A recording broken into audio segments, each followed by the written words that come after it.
Dios les bendiga, bienvenidos. Hoy con la clase Un fugitivo encuentra a Dios. Hemos llegado a nuestra clase número 13 que concluye la serie En busca de los propósitos divinos. Nuestra introducción nos dice cómo Pablo escribe esta carta a Filemón durante su primer encarcelamiento en Roma, junto con Efesios, Filipenses y Colosenses.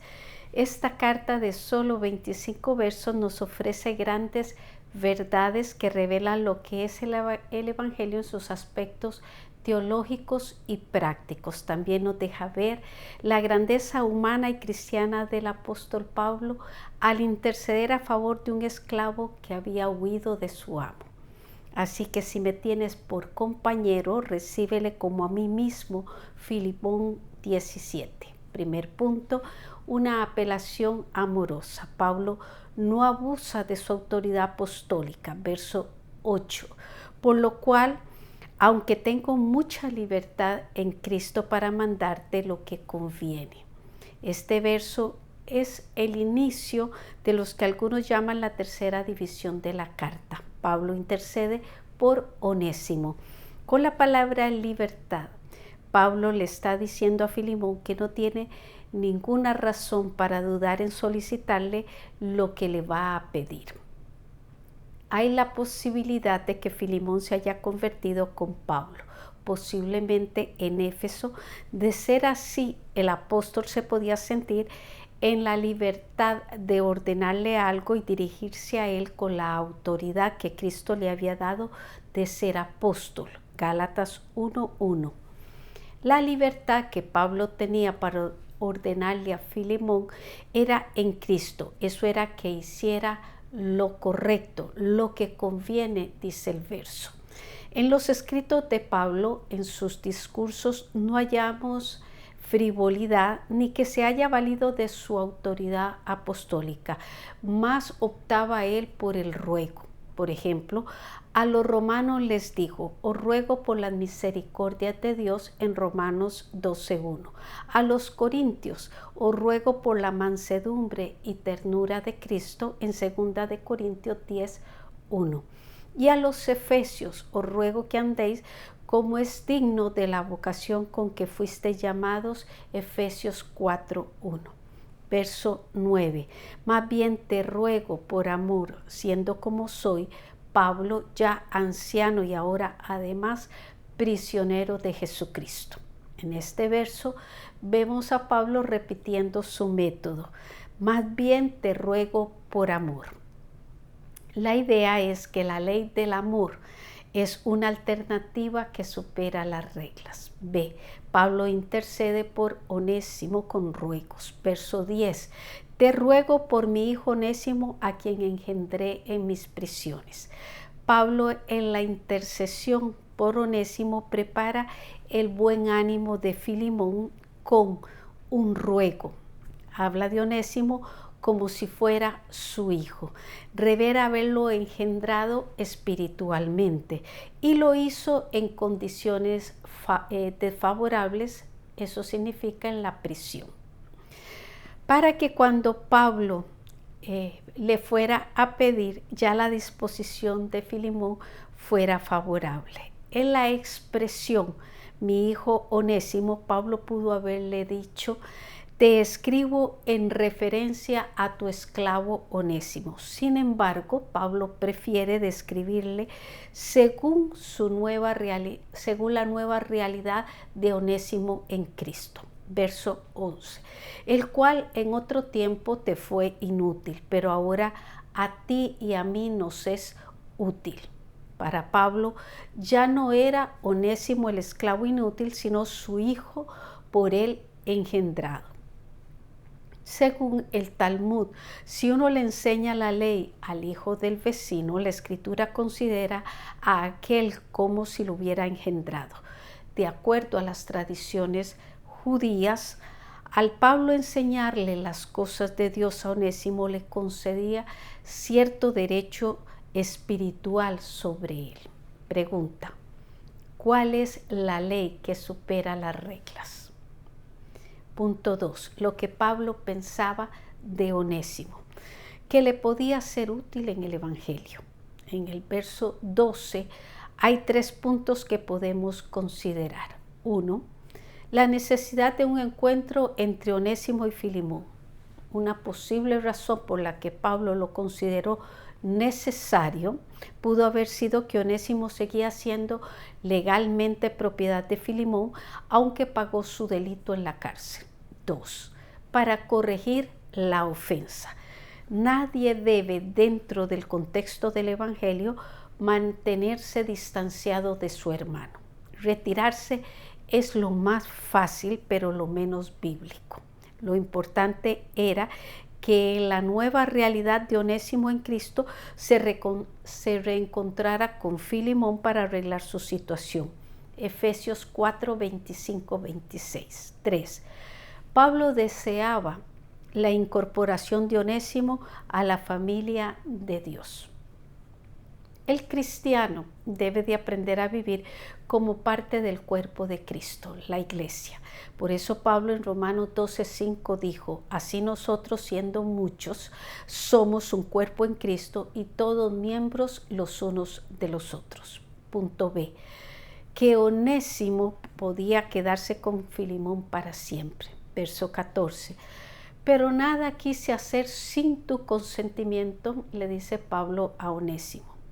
Tenemos algunas sugerencias del por qué Pablo no quiso hacer nada sin el consentimiento de Filemón. 1. Por las grandes multas impuestas por la ley romana a quienes recibían o retenían a esclavos fugitivos. 2.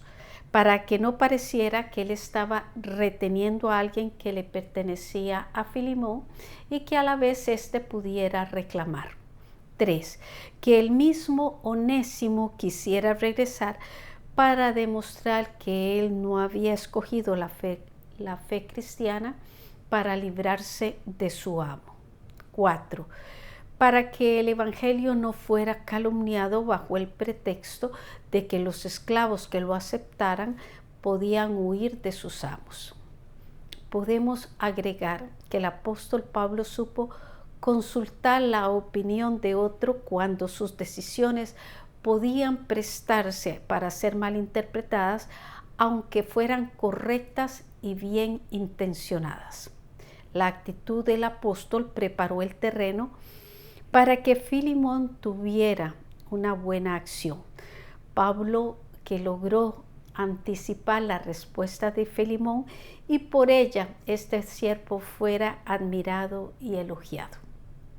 Pero tenemos que decir que el verdadero protagonista de esta buena acción tan noble fue el apóstol Pablo. Verso 15, porque quizá para esto se apartó de ti por algún tiempo para que le recibieses para siempre. Este quizá podemos interpretarlo como un gesto diplomático de parte de Pablo para calmar los ánimos de Filemón. Pero el apóstol hace algo más y es resaltar la providencia de Dios que se vale de las fallas humanas para llevar a cabo sus propósitos. Algo muy parecido hizo José cuando le dijo a sus hermanos: ahora pues no os entristezcáis, ni os pese de haberme vendido acá, porque para preservación de vida me envió Dios delante de vosotros. Génesis 45:5. Pregunta: ¿cuál es el primer punto de los 3 que consideramos del verso 12? 3. La intercesión de Pablo a favor de Onésimo, que fuera recibido no como esclavo, sino como hermano. Verso 16. No ya como esclavo, sino como más que esclavo, como hermano amado, mayormente para mí, pero cuanto más para ti, tanto en la carne como en el Señor. No ya o no ya o ya no más está en nuestro texto para decir el trato que debe de recibir Onésimo de ahora en adelante. Eso significa que si antes fue tratado como esclavo, ya no más se le puede tratar así, sino como más que esclavo. Con estas palabras, el apóstol establece dos realidades de la vida cristiana. Una, la experiencia con Cristo nos lleva a un estado superior que no conocíamos. Onésimo era esclavo. En Cristo es elevado a la posición de hermano amado. Se encontraba fugitivo, ahora fue encontrado y regresado. Había estado preso, ahora ha sido elevado a la posición de libre, de libertad.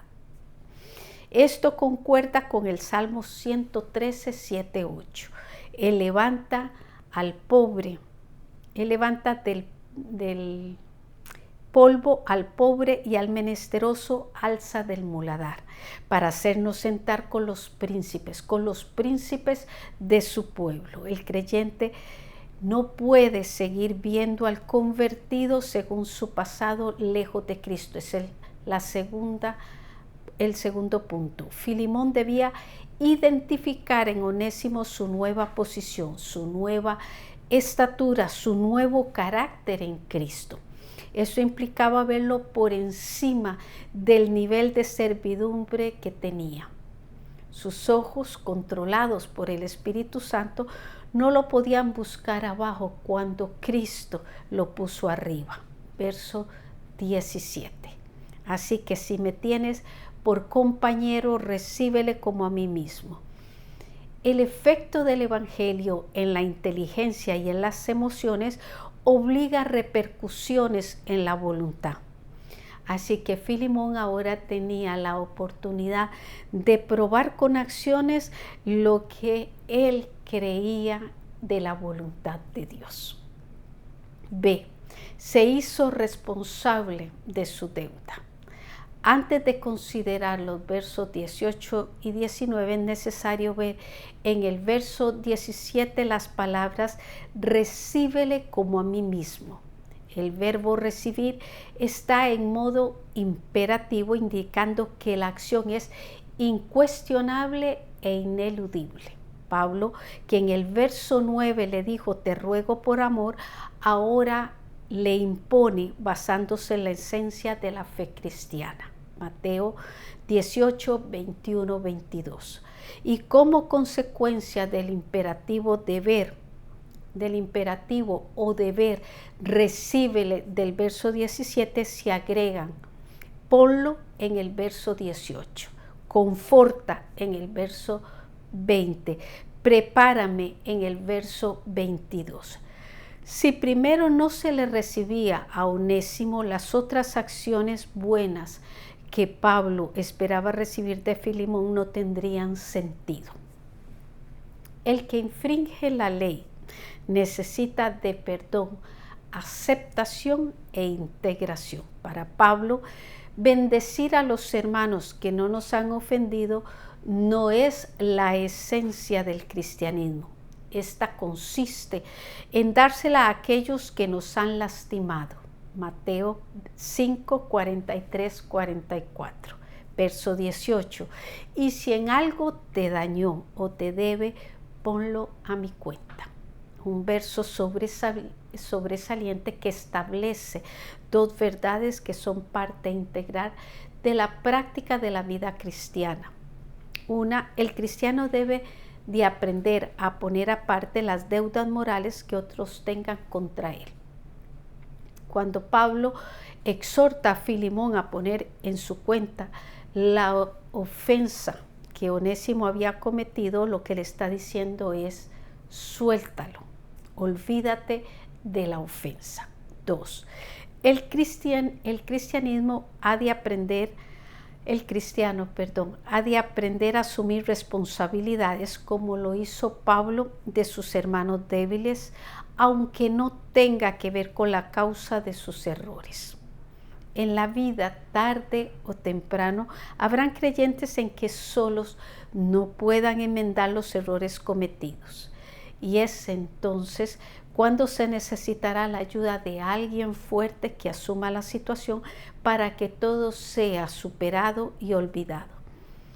Si los cristianos somos abandonados a vivir por nuestra propia cuenta la vida cristiana, tendremos muchas cuentas sin pagar. Pregunta: ¿por qué Onésimo no debía ser recibido como esclavo? Reflexión: el nombre de Onésimo significa útil, provechoso. Gracias a la obra de Cristo en su vida, este varón pudo vivir a la altura del significado de su nombre. El cambio que presentó Onésimo fue tal que Pablo deseó que se quedara con él por lo útil que era en la propagación del Evangelio, pero también sabía que le podía ser útil a Filemón que regresara con él. Una lección importante es que Cristo no salva solo para que las personas no vayan al infierno, salva para que sean útiles, serviciales y demuestren con sus nuevos hechos el cambio que se ha producido en sus vidas. Así que te invito a reflexionar cómo has reaccionado ante aquellos que te han hecho un daño. ¿Le has dado una segunda oportunidad? ¿Le has mostrado el amor de Cristo? Dice Lucas 17:4. Y si 7 veces al día pecan contra ti, y 7 veces al día volviere a ti diciendo, me arrepiento, perdónale. Para nuestra próxima semana comenzaremos la nueva serie sobre el Espíritu Santo en la conducta cristiana.